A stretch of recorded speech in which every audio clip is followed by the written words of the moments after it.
Hey, what's good, faithful? Just wanted to tap in with y'all real quick, man. Like, yo, if you don't follow me already, go ahead and give me a follow, man, because I watch a lot of our Niner people and they just be on some other stuff, man. That's all I'm gonna say. I ain't gonna disrespect nobody because I respect everybody grind, especially if you a Niner. So I respect it. But some of y'all gotta chill, man. Some of y'all just be looking for that clickbait, that rage bait to get the people talking. So I get it. That's how you get your engagement up. But I want to talk to y'all about the game. You know what I'm saying? Just straight up and straight down. We ain't got to do all the fluff and all this extras. So let's talk about a few things and let's leave it at that. Because it's preseason, right? It's preseason. So if you don't already follow my page, I also on 40 Facebook, it's the 49ers Faithful. That's all it's called, 49ers Faithful. 352,000 members. We popping. Hey, we large. We the biggest one on Facebook. So look, we get it cracking. So understand that we just don't. I don't just be over here talking. You know what I mean? So with that being said, let's talk about yesterday, man. Cause on my page and just on other things, I get a good pulse of the faithful from that. A lot of it's split. Some people are talking about how bad we lost. Some people are saying, hey, it's just preseason.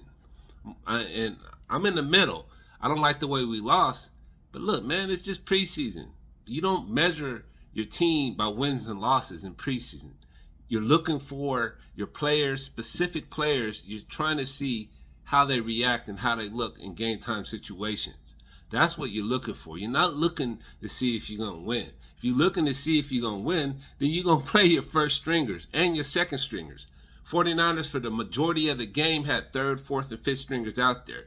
So clearly, it's not about winning. It's about evaluating talent, right? So as we evaluated the talent from yesterday's game, there wasn't a lot to hang our hat on. But at the beginning of the game, there was, right? Our second stringers and third stringers were going up against Denver's first stringers for most of the first half. We shut them out. It was 9-0 for most of the first half when that was the scenario. So what that tells me is it gives me, it's encouraging to see our defense playing with high energy and some just enthusiasm. And you know where that comes from? Robert Saleh. He's back on the sidelines. He's doing what he does best, coaching defense. So he's gonna and even better for him, he has a bunch of talented rookies and young players that he can mold into what he wants them to be and what he needs them to be. So with that being said, yes, yesterday did not go well overall, but when we needed to see what we needed to see in the first quarter, first quarter and most of the second quarter, we got to see some good stuff. We got to see a very talented defense. We got to see Salah calling up blitzes and just packages that we're not used to.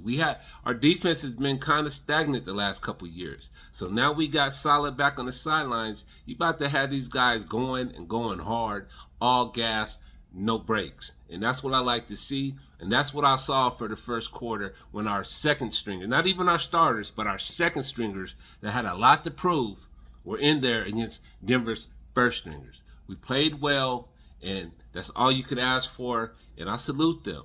I salute Robert Saleh. And he for the most part, he didn't have any of his weapons on defense. So not even for the most part, he didn't have any of his weapons on defense. But he still went out there and put a good showing against Denver's first string offense. So once you get to your third, not even your third, but your fourth and fifth stringers, you got to just take it with a grain of salt, man. These guys aren't going to be on the team. They're not going to be out here repping the Niners. So, I hope for them that it works out and they can get on somewhere. But generally, when you're fourth or fifth stringers, that's just where you're at, man. It's very rare to jump up and get to a second or first string position, So good luck to them. But understand the dynamics here, y'all. Understand it was a preseason game and what it was, faithful. And we're just going to talk about a couple things, the good, the bad, and the ugly. We're not going to make this long because it was just a preseason game. But if you watch football, there's still some things you can take away from yesterday's game. And the biggest takeaway for me was Jordan Watkins, because he's been on my mind all since we drafted him, all off season, OTAs, rookie camp, training camp, because you keep hearing, like, we're not there, but we keep hearing how good he's performing and how good he looks. So once you keep hearing it, you're like, well, damn, how good is he? Because we've been down this road before. We've had, even first, second, third rounders that we expected to do well, and we're hearing they're doing okay.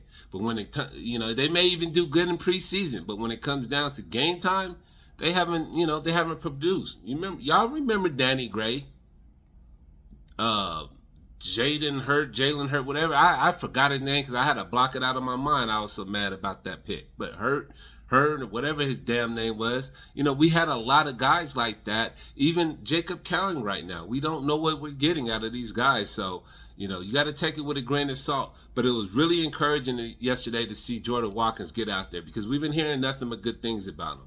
And yesterday he beat one of the better quarterbacks in the entire NFL in McMillan, and he got him.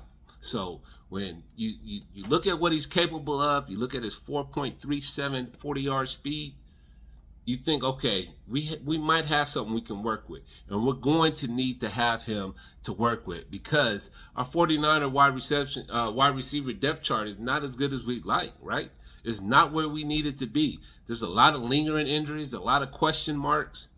Ayuk will be back, and once he comes back, she's going to immediately elevate the wide receiver room. But the big question is Jauan Jennings hurt, or is he holding out? You know what I mean? Like, we don't really know. I'm just hoping he's holding out and, like, the calf injury isn't as bad as it seems, but he's being careful. Because you got to think, like, if you're asking for a new contract and you have the slightest issue with anything on your body, you got to hold out so you don't aggravate it, and then you're out for a while, and then you lose out on millions of dollars. So I'm just really hoping Jauan Jennings is going that route to where he's not that hurt, but he wants his pockets to not be that hurt, and he wants more money, so he's taking it slow and being smart. So we'll see what happens, but we need him, because I'm telling you, if we can ever get up to full speed with Brandon Ayuk, Jauan Jennings, Ricky Pearsall, Jacob Cowens, Jordan Watkins, and then when you throw in the pass catching of Kittle and Christian McCaffrey, like that's a top 5 pass catching tandem in the entire NFL when you add all those guys, if we can get them on the field. So right now it's just about getting them on the field and getting familiar and going forward. So we got to really hope and keep our fingers crossed that Jauan Jennings is not that hurt, that this is more of a negotiation tactic. We'll see, though. We don't know. We'll see. And another thing I like I said, the second string defense, they did their thing. They played great against Denver's first stringers. So, wait till our first stringers get in. I think with the coaching and Robert Salah and just the refound energy we're going to have, we're going to see some good things out there. And another thing I liked was special teams. I believe Moody went 1 for 1 or something to that degree. And, our punt returner, he's a rookie. He had a nice little return. You guys got to understand, as a 49ers fans, that y'all know, man, we ain't had a kickoff specialist, punt return specialist damn near ever, man. Can we get somebody in here that's going to give us an advantage every now and then, that's going to return a kickoff 30, 40 yards or to the house, return a punt 20, 30 yards or to the house? That's what we need. That's what we've been missing forever. And the 49ers got to get serious about their special teams if we want to be good. And they started off, they did get real serious by going out and hiring our special teams coach. He's one of the best in the league. So we're going to see how that plays out. But I really hope we can get serious there in that part of our game, because it's defense, offense, and special teams. If you want to win a championship, all of those need to be good. So we need to get our special teams together, and we'll see what happens. The bad are quarterbacks and our depth. Our backup quarterbacks are terrible. They shouldn't even be on the NFL roster going forward. They're trash. They are terrible. Bradley, like, come on, man, that's nepotism at its finest. He doesn't even deserve to be on the team, as trash as he is. He looks like a mini-me version of Brad Allen or something. And Brad Allen ain't that damn good, so he looks like the remedial version of him. So we got to get him gone. Mordecai, like, we've given you chances. I don't like what I've seen out of him. Mac Jones, he played okay, but if I had to say good or bad, I'd say overall bad. He had one good pass to Watkins that was great. He also got intercepted. Watkins could have helped him out. He didn't run a great route, but Mac Jones still isn't just giving me what we need, But we'll see. He's a second stringer. He has time to, just prepare and get better. So we'll see if that happens. Hopefully it does, But like I said, our quarterbacks are terrible, and our backup quarterbacks. And then one of the bigger disappointments for me yesterday was Nick Martin. He's just a rookie. He has a lot of learning to do. He has a lot he has to figure out. But I had high hopes for him coming into this season, mainly because I feel like a lot of the insiders were pumping him up that he could be the number 2 linebacker. But it's clear he's not ready. It's clear D. Winters has to be that guy, and we got to keep our fingers crossed D. Winters can stay healthy, because if he can, D. Winters is a legitimate starting linebacker in the NFL. So we'll see what happens there.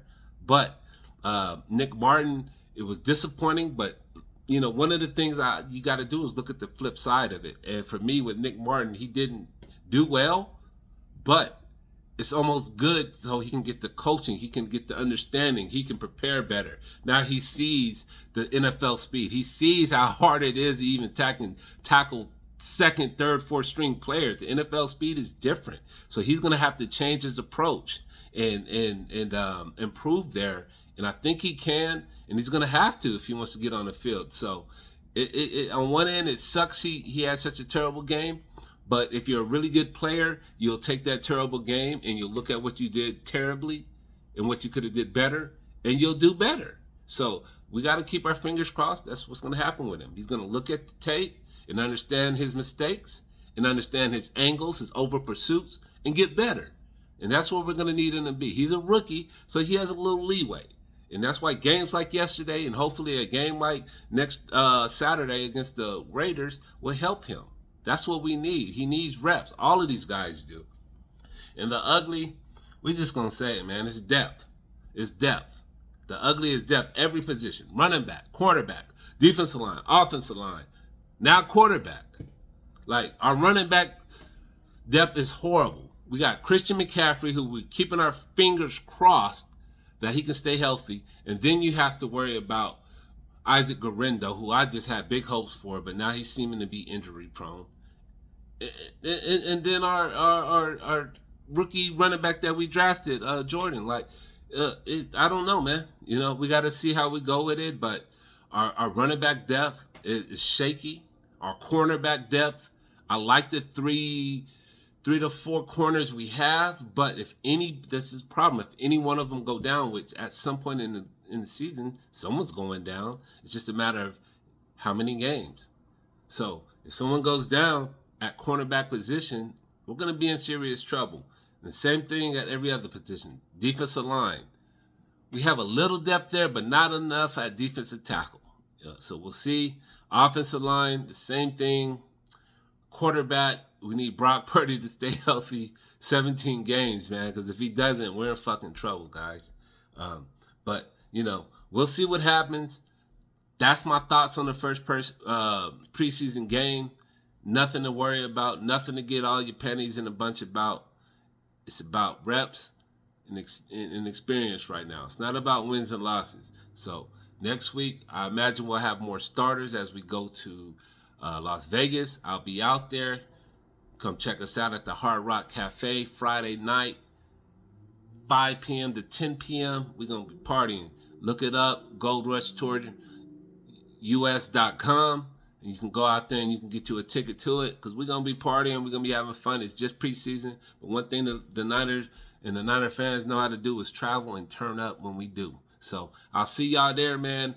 And we'll see what happens. But, hey, we ain't going to sit here and cry over no little preseason game, man. Y'all better cut it out.